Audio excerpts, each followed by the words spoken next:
Welcome to the Iron Society podcast, where we build men of God to become husbands and fathers that change the world. No man should have to struggle through life alone or lacking the tools they need to win and dominate life.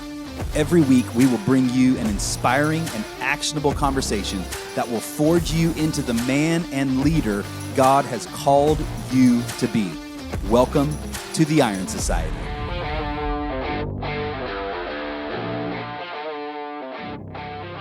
What's up, everybody? Welcome back to another episode of the Iron Society podcast.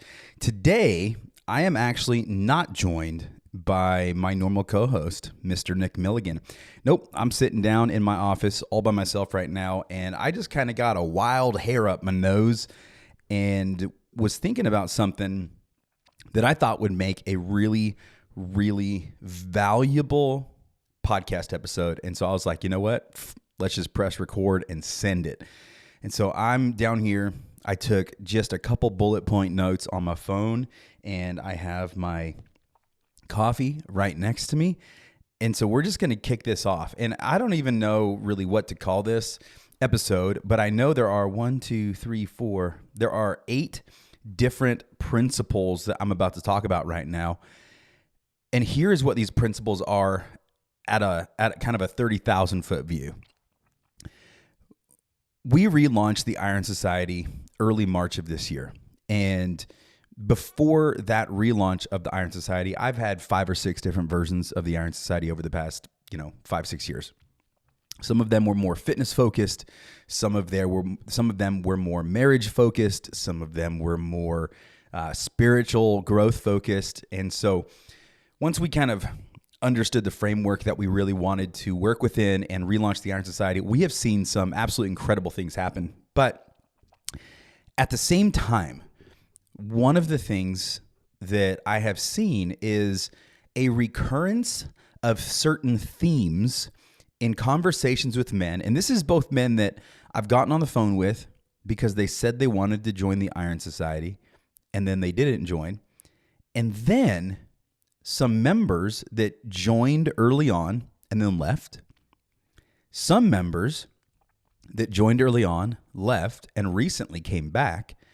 And some members that signed up and just started having various struggles. Now, here's the cool thing about my particular seat on this bus is I get to see so many men's lives and their stories, and I get to watch them kind of live. And because of that unique seat, I get to also notice patterns. And this is one thing that in my life that I have really tried to pay a lot of attention to is patterns, right? With patterns with people's marriages, patterns with people's parenting, patterns with people's spiritual life, patterns with people's goal setting and achieving those goals or not achieving them. All of these things have patterns to them. And, like Tony Robbins famously said, success leaves clues. Not only do I believe that success leaves clues, I believe that failure also leaves clues. And so if we pay attention to what most commonly causes people to fail as well, we can not only avoid the pitfalls of failure, but we can embrace the upside of success.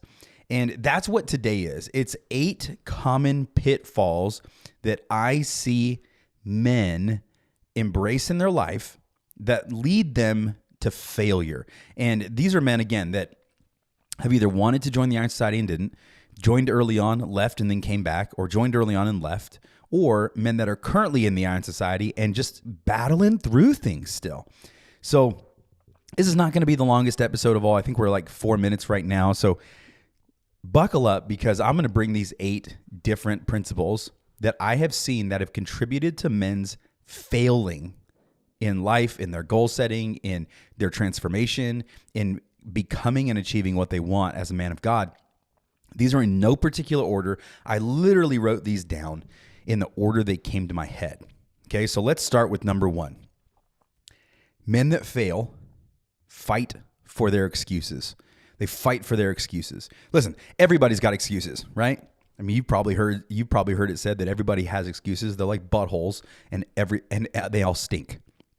Excuses excuses are bad enough, but what I've seen as a common repeated theme in men's lives when they are not achieving or becoming or transforming into what God has called them to be is that they fight for their excuses, right?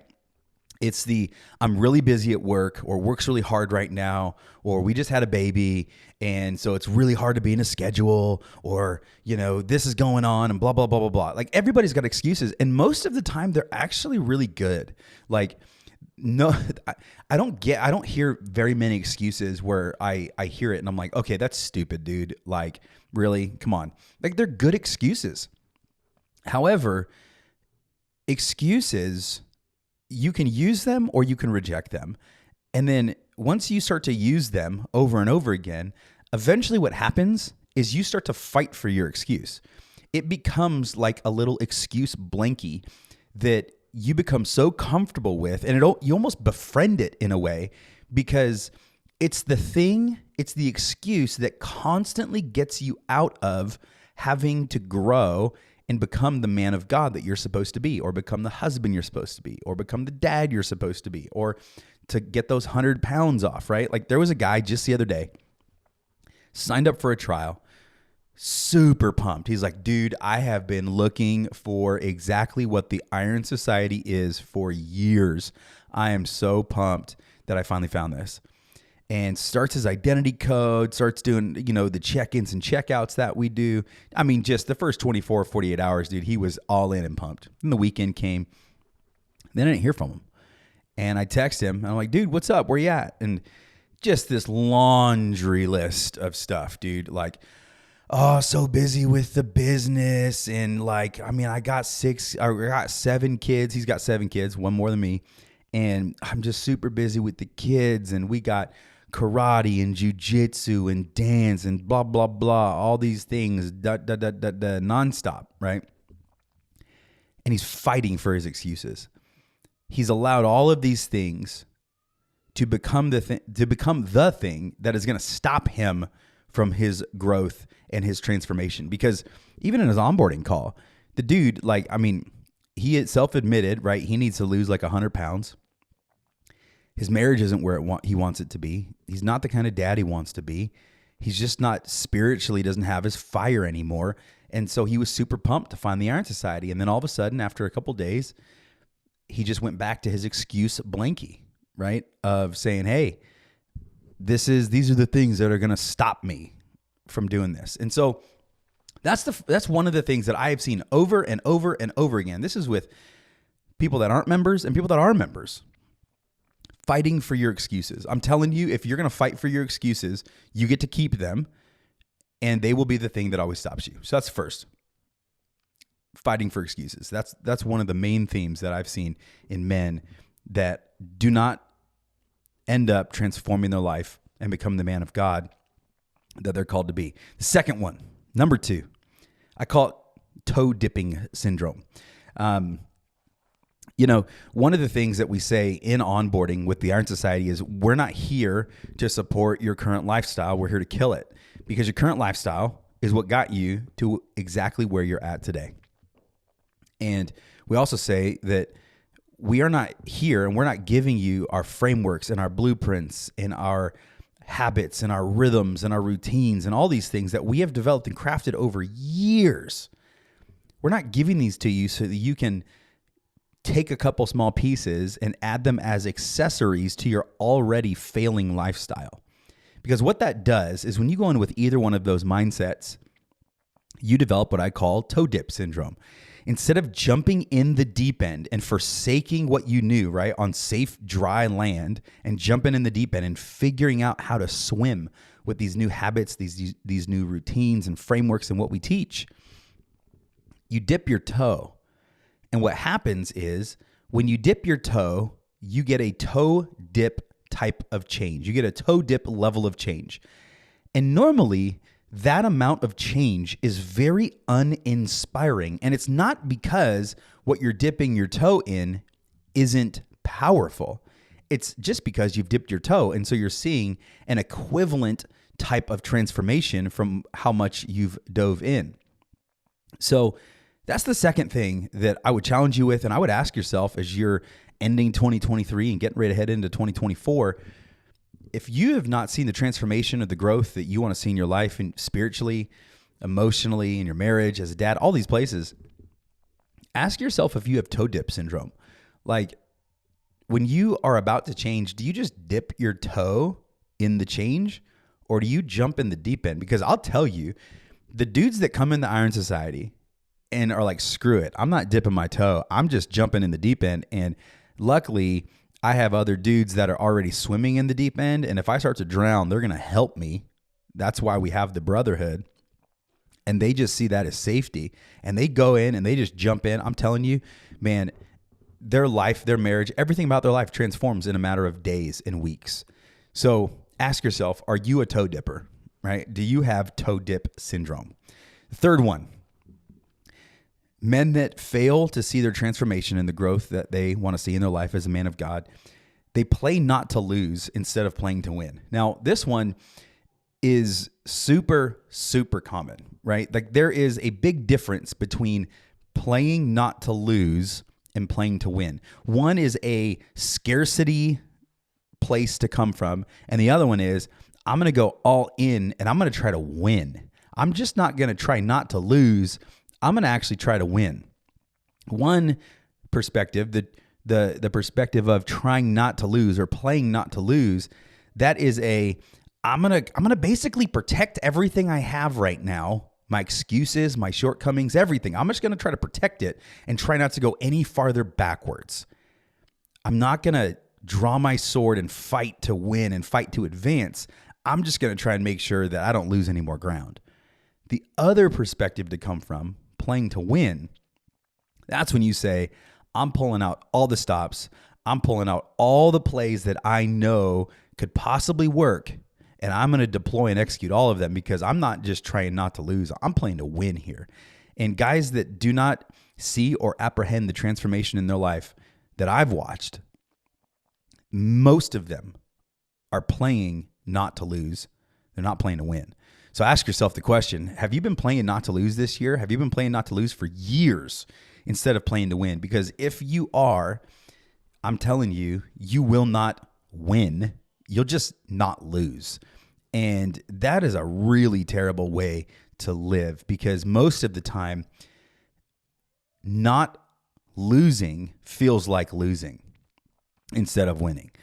So if you're in this spot of you've just been playing not to lose for years, I'm telling you, man, God has something so much better for you. It's time to jump in and it's time to play to win and get after it instead of just sitting back and hoping things don't get worse. It's not a good place to be. Number 4, and you've heard us talk about this a lot on the podcast, but not taking ownership. This is the foundation of transformation in general. You have to own your crap, dude. Like, bro, listen, you have to own all of your shortcomings. You have to own exactly where you're at, because when you own where you are at, you take your power back. And here's what I mean by that. I say that a lot to people, and sometimes people get really confused. Like, what do you mean take my power back? Here's what I mean. When you don't take ownership and you allow excuses or circumstance to kind of be the things that have dictated the outcomes in your life, and you don't take ownership for that stuff, what you're doing is you're saying the circumstances and the situations and the excuses, those things hold all the power for the outcomes in my life. And so whatever circumstances, situations happen, those are going to dictate the outcomes in my life. That is relegating and giving your power away. However, when you take ownership, you take the power back and say, actually, no, the circumstances and situations, while they are real, they are not the ultimate dictators of the outcomes. I am. And so what you do when you take your power back, you get to use that power to enforce your will on future outcomes. That's taking your power back. But it only happens when you're willing to take ownership. So ask yourself the question, have you been taking ownership over every area of your life? Or have you been complaining and whining about your marriage because your wife does this, or your wife says this, or your wife reacts this way? Are you not a present and engaged dad because your kids are just crazy? They're so full of energy and you don't have the energy and blah, blah, blah, blah, blah. You're not taking ownership over those things, right? I'm not where I want to be spiritually. I don't have my spiritual fire that I once had. And it's because I'm so busy at work. Marriage is, oh man, I'm so stressed about marriage and money and all of these things. Okay, listen, I get it, dude. Been there, done that, got the t-shirt, okay? You got to take ownership, because if you allow those circumstances and those situations to hold the power, what you're doing is you are saying you don't have the power to create change. And that is not real. It's only real because you have not taken ownership. So ask yourself the question, are you taking ownership or are you not? Okay, that's number 4. Number 5, guys that constantly do not see the transformation in their life as a man of God, they make the goal and not the process. One of my favorite quotes that I heard a couple years ago was this: the man that loves walking will walk farther than the man that loves the destination. The man that loves walking will walk farther than the man that loves the destination. And what these are both the same thing. The man that makes the goal instead of the process, most of the time they don't meet the goal, because anything that comes up or even the process to get there, they haven't fallen in love with the process. And because they haven't fallen in love with the process, the goal is constantly evading them, because in order to achieve a goal, you have to become a different person. You have to become a person that is worthy of having that goal. And the way you become that person is through the process. And if you do not love the process, if you do not embrace the pain that is within the process, you will never get to the payoff. And that's why we've seen so many men never get their transformation, their change, or get to that payoff, because the payoff is their ultimate thing that they're going after, not the process. So I would tell you, if this is you, fall in love with the process. Embrace the pain of the process. Because if you fall in love with the process and you embrace the pain of the process, the payoff, it comes naturally. And at that point, time is your asset and not your adversary. It is only a matter of time until you get there, because you've embraced the process. And this comes down, we see this a lot with dieting and nutrition, with fitness, all these things. People just don't fall in love with the process, so they never get to the payoff. So ask yourself, is the goal for you? Or do you need to fall in love with the process more? Because if you fall in love with the process, the payoff will just naturally come. Guarantee you. Next one. You want different results, but you want to maintain the same lifestyle. Men, I'm telling you, men that do not see the transformation in their life and do not see that level up and that transformation, they want change. They say they want change. They say they want transformation. But they want the transformation with the same lifestyle they've been living. And again, going back to what I mentioned at the beginning of this podcast, it's why we say what we say in onboarding with these guys. We're not here to support your current lifestyle. We're here to kill it, because your current lifestyle has been producing certain results, right? Like, you've been wanting apples, but you have been planting cherry seeds, essentially. You want a certain type of fruit, but you're not planting the type of seeds that produce the fruit. You want certain results from a lifestyle that does not produce those results. So first of all, my first encouragement to you, dude, honestly, if you're listening to this and you've been wanting different results, but you want to maintain as much of your current lifestyle as possible, I love you, but seriously, just stop saying you want something different. Because if you're not willing to change your lifestyle, the results are never going to change. If you keep doing what you've been doing, you will keep getting what you've been getting. End of story, full stop. Just put a period at the end of that sentence. And that might be either encouraging for some of you, because now you see a different way out. Or 2, you're just being super honest with yourself at this point. You might get a little discouraged because you're not willing to change your lifestyle. And if you're not willing to change your lifestyle, just be okay with where you're at, because nothing's going to change. Nothing. So if you want a different result, you have to put different inputs to get different outputs. It's very, very simple. You want different fruit in your marriage? Start putting different inputs into your marriage. You want different outputs in your health and fitness? You got to start putting different inputs in, right? You're not going to lose those 60, 70 pounds while still pounding the double quarter pounders with cheese as frequently as you have been. Okay? You want different outputs spiritually? You're going to have to do different things when it comes to the inputs for your spiritual life, right? If the cookies that are coming out of the oven taste like crap, it's not the oven that's the problem. It's your recipe that sucks. So change your recipe, okay? That is number 1, 2, 3, 4, 5. That's number 6. We got 2 more here. Number 7. Guys who do not see the growth and the transformation and change in their life, they short circuit consistency. Oh man. This one. Listen, it's very closely tied to the previous one, right? Because if you don't want to change your lifestyle, the results will never come. But the other problem is that some people are only willing to change their lifestyle for a short period of time. They're only willing to eat different, to read their Bible more frequently, to do different things in their marriage, or to do different habits as a father for a period of time. And what I've noticed is, most people, they're anywhere between the 6 and 8 weeks. Sometimes we have the outliers of 12 weeks. If a man can maintain a different lifestyle for longer than 12 weeks, they will see all the results they ever want to see, because after 12 weeks, it becomes so ingrained in your mind and your lifestyle that the results are just going to come. But what most guys do is they short circuit their consistency. They're only able to be consistent for a couple weeks or a couple months. And as soon as you short circuit consistency, you are removing the variables that are going to cause the outcomes you want. And those outcomes that you want don't happen overnight. And this is part of, it goes back to the thing I mentioned a few minutes ago, you got to fall in love with the process. So don't short circuit your consistency, okay? And here's a quote I also love from a marathon coach named Jeff Cunningham.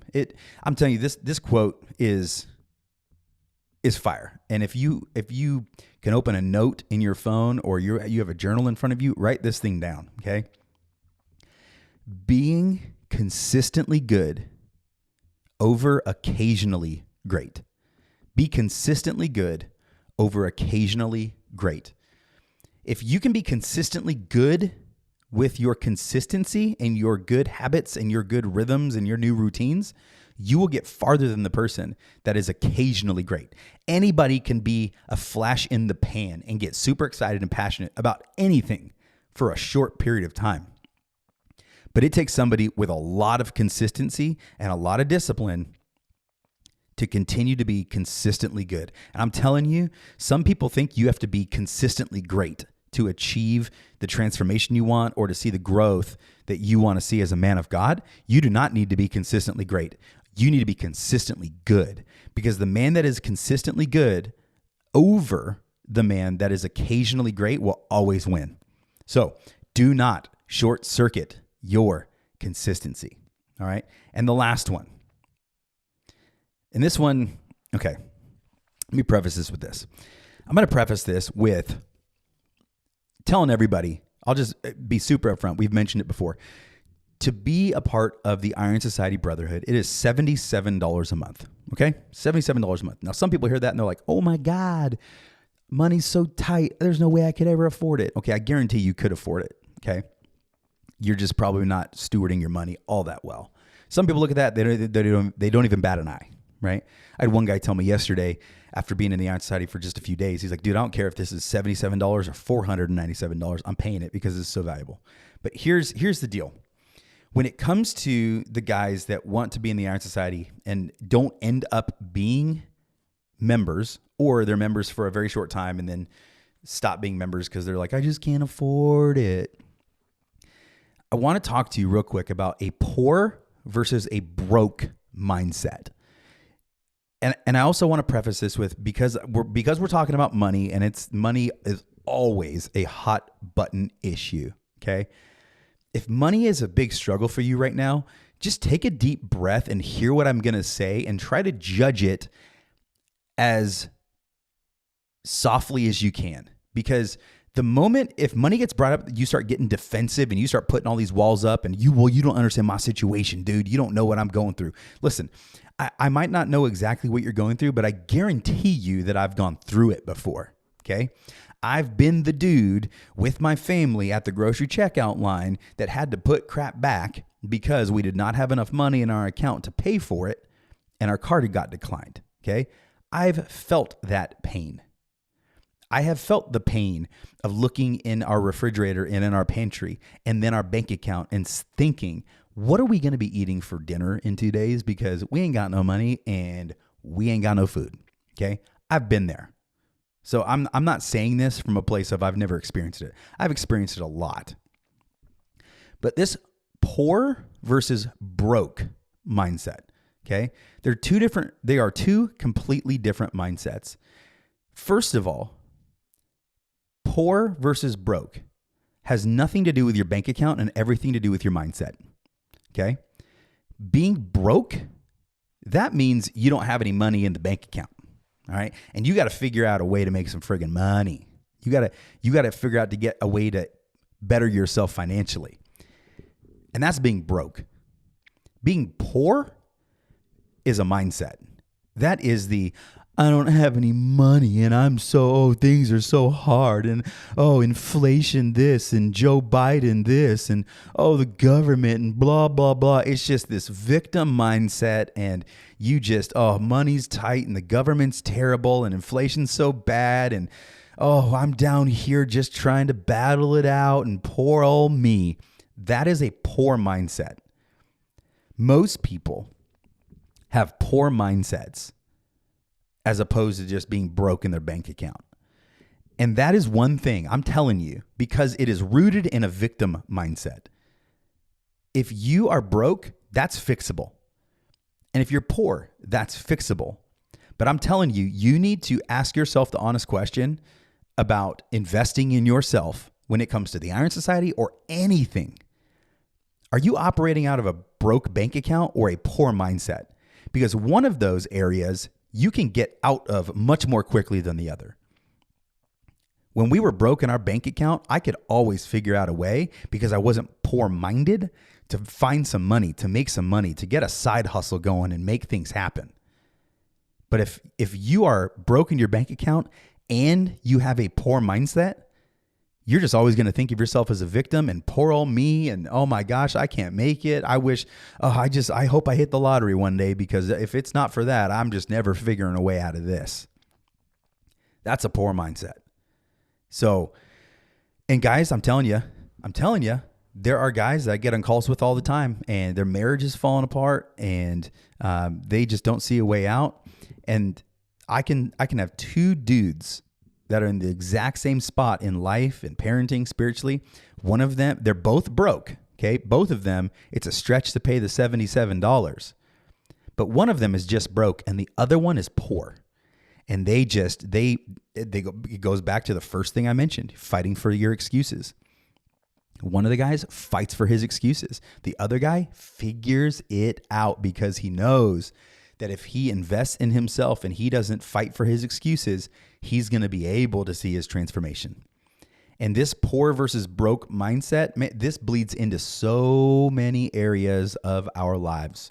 And that's the reason I put it in here. It's not just a harp on money. And if you don't have much of it right now, to beat you up. I'm not trying to beat you up. I'm trying to expose a mindset for you that I have seen cause a lot of men to not see the transformation and growth they want in their life. And I wanted to bring what oftentimes stays in the dark and bring it into the light so that it can be exposed and then fixed. So ask yourself the question, are you poor or are you broke? Two different things. But ultimately, it's all rooted in victim mindset. And if you're sitting in a victim mindset, man, I love you. God loves you. But if you're just going to make yourself a victim, nothing's going to change. So real quick, to go back over all 7 real fast so you don't have to go listen to all of this again. Or maybe you do because I was dropping some nuggets in here for y'all. Okay. But first of all, people that do not see the transformation or change in their life as a man of God, these are the 8 different things. They fight for their excuses, toe dipping syndrome. They play not to lose instead of playing to win. They don't take ownership. The goal is the goal and not the process. They want different results with the same lifestyle.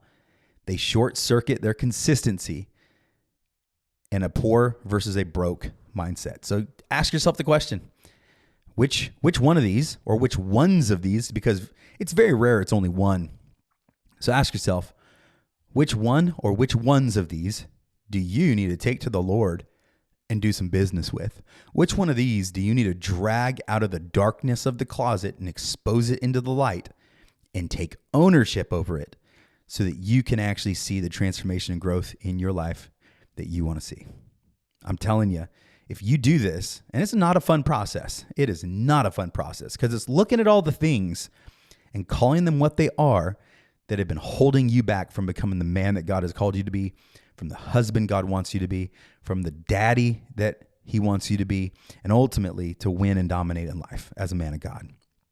Ask yourself these questions, sit in the discomfort of what it reveals to you, and then take some freaking action with changing things. All right? I love you guys. I want the best for you. We'll talk to you soon. Hey, one thing before you go, if you got any value out of today's episode, we would so appreciate a 5-star rating and review wherever you are listening to this podcast, as well as, hey, take a picture with your phone of you listening, take a screenshot and post it to social media. Go ahead and tag me at Cody Chapman, and you can tag Nick as well at the Nick Milligan. Also, if you want to learn more about the Iron Society, you can head on over to ironsociety.co to learn more. We'll see you next week.